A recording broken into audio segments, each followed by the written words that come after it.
ইসলাম প্রচার করেছেন তাদের মাজার ভেঙেছে তৌহিদি জনতা পরিচয় দিয়ে। আমরা জানতে চাই পৃথিবীর মুখে ধর্মের পরিচয় মুসা আলাইহিস ইসলামের অনুসারীদেরকে ইহুদি বলা হয়, ঈসা আলাইহিস ইসলামের অনুসারীদেরকে নাসারা বলা হয়, আখিরি জামানার নবী রাসূল আরবি সাল্লাল্লাহু আলাইহি ওয়াসাল্লামের উম্মতকে মুসলিম বলা হয়, মুসলমান বলা হয়। আমাদের জানতে ইচ্ছা হয় তৌহিদি জনতা কার উম্মত? আমরা সুন্নি মুসলমান। প্রশ্ন আসতে পারে মুসলমান বলবেন আবার সুন্নি মুসলমান, এটা কেন? তার কারণ হচ্ছে মুসলমানের মধ্যে অনেক মুসলমানের দল হয়েছে, আর সেই অসংখ্য বাতিল দলের মধ্যে যেই দলটি হাদিসে পাকের আলোকে সরকারে কায়নাত সৈয়দে আলম মুহাম্মদুর রাসূলুল্লাহ সাল্লাল্লাহু আলাইহি ওয়াসাল্লাম যেই দলকে জান্নাতি বলেছেন সেটা আহলে সুন্নাত ওয়াল জামাত, সংক্ষেপে সুন্নি জামাত। আমরা কোন বাতিল আকীদার অনুসারী নই, সেই জন্য আজকের পরিচয় আমরা সুন্নি মুসলমান। কারণ আমরা দেখেছি এই দেশে আউলিয়ায়ে কেরাম যারা ইসলাম প্রচার করেছেন তাদের মাজার ভেঙেছে তৌহিদি জনতা পরিচয় দিয়ে। আমরা জানতে চাই পৃথিবীর মুখে ধর্মের পরিচয় মুসা আলাইহিস ইসলামের অনুসারীদেরকে ইহুদি বলা হয়, ঈসা আলাইহিস ইসলামের অনুসারীদেরকে নাসারা বলা হয়, আখিরি জামানার নবী রাসূল আরবি সাল্লাল্লাহু আলাইহি ওয়াসাল্লামের উম্মতকে মুসলিম বলা হয়, মুসলমান বলা হয়। আমাদের জানতে ইচ্ছা হয় তৌহিদি জনতা কার উম্মত? তৌহিদি জনতা তার মানে তারা রিসালাত মানে না। মুসলিম বললে তৌহিদি জনতা বলতে হয় না, কারণ মুসলিম যিনি তৌহিদ মানেন, রিসালাত মানেন, আখিরাত মানেন, বিলায়াত মানেন, ইসলামের যাবতীয় বিষয় যিনি মানেন মনে প্রাণে, তার নাম মুসলমান। কিন্তু আমরা দেখলাম মাজার ভেঙেছে কারা? পত্রিকার ভাষ্য তৌহিদি জনতা। আমাদের সাংবাদিক ভাইদের কাছে অনুরোধ, আপনারা চেষ্টা করবেন একটু তাদের কাছে জিজ্ঞেস করতে যে আপনারা কোন নবীর উম্মত।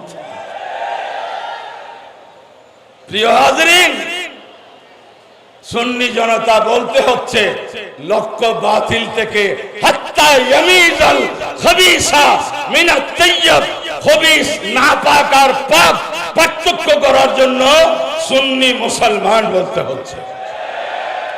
সেটা শুধু এই মাঠে তো না, এই দেশের জাতীয় কর্মকাণ্ডে বিভিন্ন সরকারি ফোরামের মধ্যে বর্ণ কি বলেন না কি জাতীয়তা বাংলাদেশি আর বর্ণ সুন্নি, ধর্ম ইসলাম। তাহলে ধর্ম ইসলাম এতটুকুতে যথেষ্ট হলে তো বর্ণের প্রয়োজন কি ছিল? সেটা তো অনেক আগে থেকে হয়েছে। এখন পার্থক্য হলো কেউ সুন্নি লেখে মিথ্যা আর আমরা সুন্নি লেখি সত্য। প্রিয় হাজরিন, বিষয় যেটা যে এই জামিয়া আহমদিয়া সুন্নিয়া আলিয়ার বাণী মাবানী হযরত আল্লামা হাফেজ সৈয়দ আহমদ শাহ শ্রীকোটি আল কাদেরী রহমাতুল্লাহ আলাইহি এটা বুনিয়াদ রেখে প্রতিষ্ঠা করে গিয়েছেন। আর সেই জামিয়ার পৃষ্ঠপোষকতার দায়িত্ব নিয়ে হুজুর रहनुमाए शरीयत ও তরিকত মুর্শিদে বরহক আল্লামা হাফেজ কারি সৈয়দ মোহাম্মদ তৈয়ব শাহ এই জামিয়া থেকে আজকে বাংলাদেশে এর শাখা 200-এর অধিকে পৌঁছেছে। আমরা বলতে চাই কেন এই অনেক মাদ্রাসা জামিয়ার বৈশিষ্ট্য কি জানেন? মনে রাখবেন, আমার প্যারা নবী বলছেন আল ইলমু হায়াতুল ইসলাম, ইলমে দ্বীন হচ্ছে ইসলামের জীবন, সেই ইসলামের জীবন রক্ষার জন্য এই বুনিয়াদ, এই জামিয়া বাস্তবিক পক্ষে বাংলাদেশের উত্তর দক্ষিণ পূর্ব পশ্চিমে জামিয়ার অগণিত প্রোডাক্ট, অগণিত উলামা মাশায়েখ চারিদিকে দ্বীনে হক আহলে সুন্নাত ওয়াল জামাতের আকীদা আদর্শের আলো ছড়াচ্ছে। আমি কসবাতে গত 2 বছর আগে একবার গেলাম, মাগরিবের আগে পৌঁছেছি। যত আজানের ধ্বনি হচ্ছে শুনতে পাচ্ছি আসসালাতু ওয়াসসালামু আলাইকা সাইয়্যিদি ইয়া রাসূলুল্লাহ ধ্বনি হচ্ছে। আমি জানতে চাইলাম যে কসবাতে বাতিল আকীদার যথেষ্ট মানুষ, এখানে এত সালাত ও সালামের ধ্বনি কিভাবে প্রতিধ্বনিত হচ্ছে? উত্তর পেলাম, এই জায়গায় যত মসজিদ সুন্নিদের আছে অধিকাংশ মসজিদের খতিব ও পেশ ইমাম জামিয়ারই ছাত্র।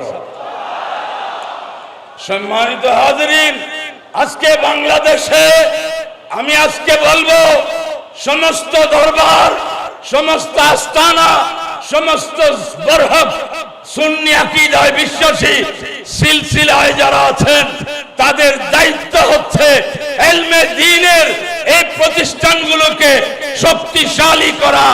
এই প্রতিষ্ঠান শক্তিশালী হলে বাংলাদেশে লাখো বাতিল দাঁড়াতে পারবে না, একজন সুন্নি আলেম যথেষ্ট হবে ইনশাআল্লাহ। ইমাম শেরে বাঙ্গালা একজন পুরা বাংলাদেশকে মোকাবেলা করেছেন।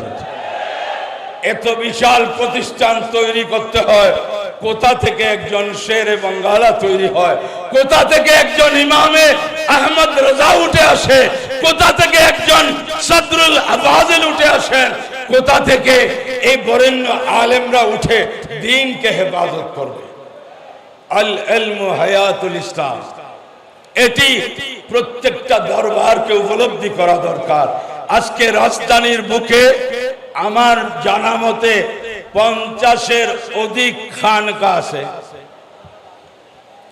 প্রত্যেকটা খানকার অধীনে একটা যদি মাদ্রাসা রাজধানীর বুকে সুন্নি মাদ্রাসা গড়ে উঠত, তো আজকে রাজধানীর অবস্থা ভিন্ন রকম হতো। তাই আমি সকল দরবার সুফিবাদী সুন্নি মুসলমানদেরকে একান্ত আকুল আবেদন জানাচ্ছি যে দ্বীনি শিক্ষা যত মজবুত হবে সুন্নিয়ত তত মজবুত হবে। এবং আজকের নতুন প্রজন্ম যারা মাঠে ময়দানে দ্বীনের দায়ী হিসেবে আসতেছেন, তাদের কাছে আমার অনুরোধ, মাঠে আসার আগে প্রস্তুতি নিয়ে আসুন। আর সেই প্রস্তুতি হচ্ছে জ্ঞানের প্রস্তুতি। আল্লাহ সে তৌফিক আমাদেরকে দান করুন। আমিন। ওয়া আখিরু দাওয়ানা আনিল হামদুলিল্লাহি রাব্বিল আলামিন। আসসালামু আলাইকুম ওয়া রাহমাতুল্লাহ।